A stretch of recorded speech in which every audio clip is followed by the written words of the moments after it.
Hey guys, welcome to the Practical Build Management with Gradle course. Let me introduce myself. My name is Izet Mustafayev and I'm a proud father. I have a son, he is almost 2 years old, and he manages to keep me busy all my spare time. As for working hours, I'm a solution architect working at EPAM Systems Ukraine. WebDis is my Twitter handle, and you can check me at LinkedIn by the following link. In this video, we're going to take a look at our course overview from the high-level point of view. In the first section of the course, we introduce to the Gradle. What is Gradle? What are the Gradle features from bird's eye view? What Gradle is in comparison to other build tools. We also proceed with installation of Gradle. In the first step, in the second section of this course, we take a look at first steps with Gradle. We'll implement a Hello World application. We'll also take a look at declarative builds capabilities provided by Gradle, how Gradle allows us to use it in flexible and execute tasks in a flexible way, and take a look at the innovation Gradle feature that is wrapper. In the third section of this course, we introduce to dependencies management. We get understanding how to manage dependency with Gradle, how to introduce a new scope for our custom dependencies using Gradle custom configuration,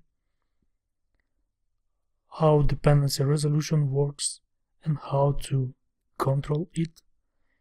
We also take a look how build of materials can be used with Gradle. This is a feature that came to Gradle from Maven. In the first section of this course, we introduce to the tasks.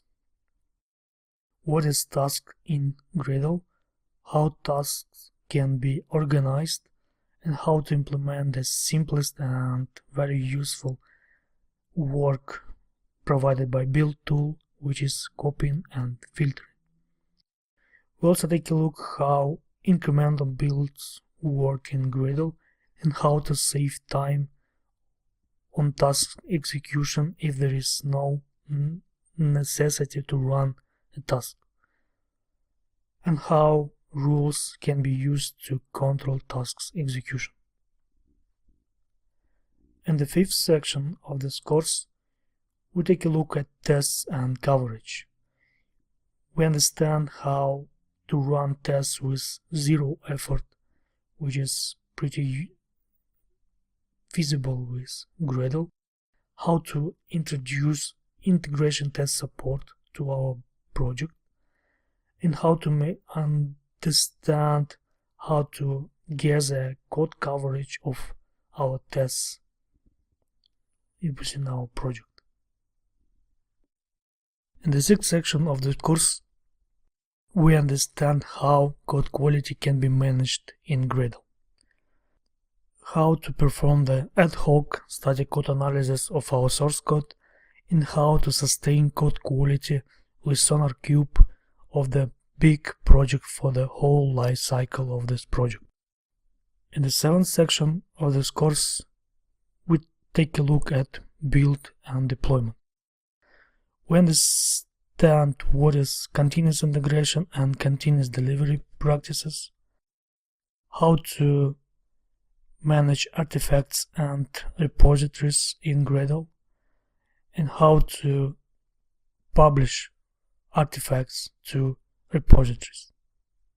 In the eighth section of the course, we take a look at parameterization of Gradle execution. By enabling a parameterization using Gradle.properties file, how to use an extra properties extension class to parameterize Gradle execution, and how to run Gradle tasks in parallel. In the ninth section of this course, we take a look at plugins API, how to extend Gradle capabilities using plugins. We also take a look how to find the right plugin for the usage and overview the plugin API, and created a simple plugin in order to have understanding how plugins can be created using plugin API for Gradle to extend its capabilities. In the 10th section of the course, we take a look at the Gradle beyond the Java support. We take a look how Gradle supports polyglot projects, how to introduce build for languages, for programming languages other than Java, like Groovy or Scala, etc. We also take a look at how we can speed up the build time of the Gradle. What other techniques and tools exist to help us in this? We also take a look at the recent feature provided by Gradle, which is called composite builds, which allows us to build as a single building unit several standalone projects with Gradle. The goal of this course is to understand the Gradle capabilities as a build tool, to get practical introduction to the most valuable features of Gradle, and of course the real implementation of build pipeline with Gradle. As for prerequisites to successfully pass this course, we need to know the basics of Java.